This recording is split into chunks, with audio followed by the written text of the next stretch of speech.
In my mind, surgery is a last resort. And so when I see somebody, they come in and I do not look at their x-rays before I see them. And I do that on purpose because I don't want to be biased by what the x-rays show. So when I see somebody, I go in and I ask them a bunch of questions, I examine them, then together with them, for the first time, I will look at their x-rays with them. And then I tell them, here's what I think you have, and here's every possible option I know of for dealing with it. And I always start with live with it.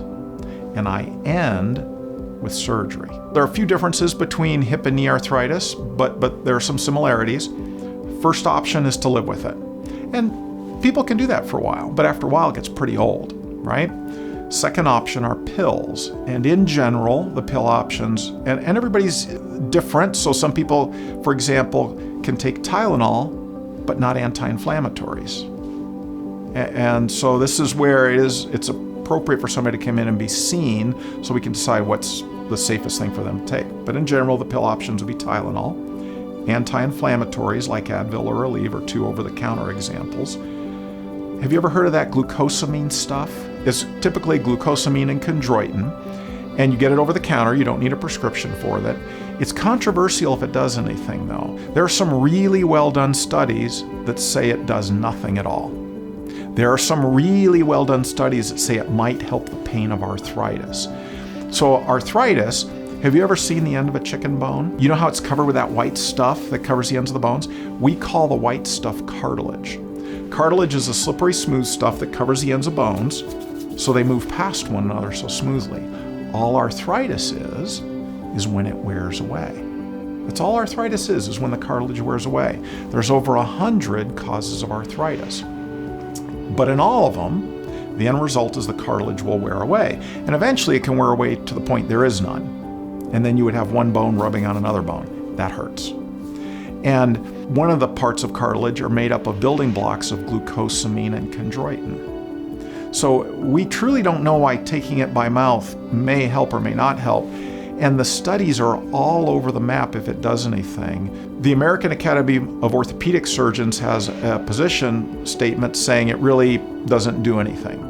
But I think it's probably reasonable to try it because it helps dogs and horses. And dogs and horses don't have a placebo effect.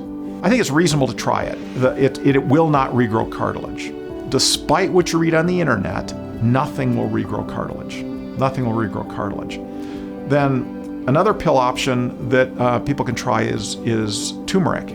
The spice turmeric, you can get turmeric pills, and they have an anti-inflammatory effect. Next option I talk about are shots. There's 3 types of shots people may have heard of. One is a cortisone injection. Cortisone is the most powerful anti-inflammatory we know. And when you have arthritis causes inflammation. Inflammation hurts. So when we inject cortisone into typically a knee that has arthritis, it temporarily settles down the inflammation that's in the joint because of the arthritis, and that will temporarily make someone hurt less. It doesn't cure arthritis, but it's a way to temporarily make the joint hurt less. In the knee, there's another type of shot that's essentially a concentrated form of the knee's own lubricant. The problem is it's a little controversial if it does a lot. It won't do anything once someone is bone on x-ray.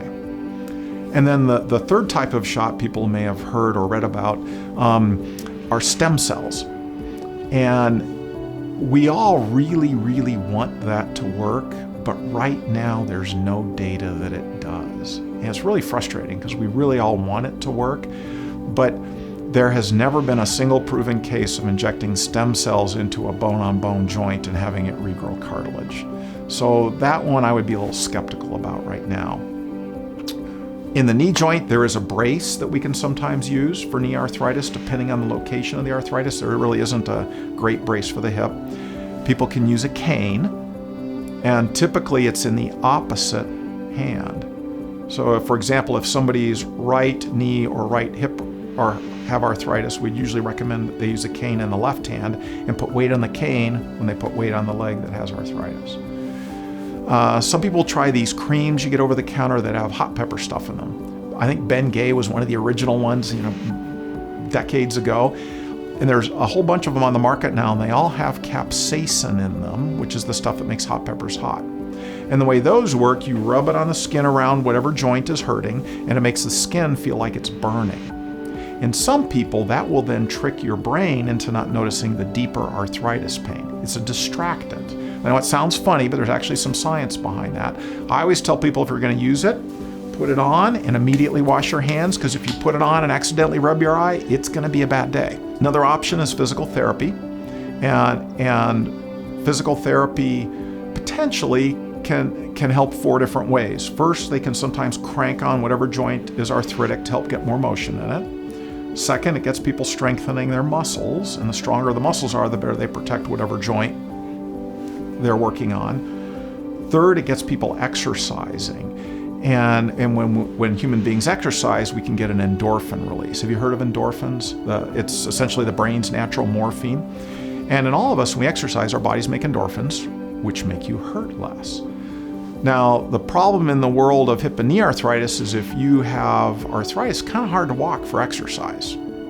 So our first, second, and third choice is swimming. You're not going to damage a hip or a knee by swimming because it takes away gravity. Probably second choice is stationary bike, and we like a stationary bike because it's hard to get hit by a car on a stationary bike. Third choice is elliptical, because even with walking, there's still some pounding with walking, and elliptical takes that away. The fourth thing that physical therapy or exercising does, it helps people burn calories, which can help them lose weight, which puts less stress on the hip or the knee. The hard part with that is, I don't know an easy way to lose weight. At the end of August of 1999, my 39-year-old brother died from the complications of being overweight. I don't know an easy way to lose weight. And it's so frustrating because every pound you or I carry, whether it's in our arms in a box or in our body, every 1 pound puts 4 pounds of stress on the knee joint and 6 pounds of stress on the hip joint. So imagine if somebody lost 25 pounds, that would be 100 less pounds of stress on the knee joint and 150 less pounds of stress on the hip joint. That's a big deal. That's a really big deal. You know, whoever figures out an easy way to lose weight will be the richest person in the world in about a week, maybe less. In general, then the last option is surgery. And depending on the joint, we can do a partial knee replacement, a total knee replacement, or if it's a hip replacement. But in general, so that's being very general, because different situations can potentially have different options, but in general, those are the options for dealing with hip and knee arthritis.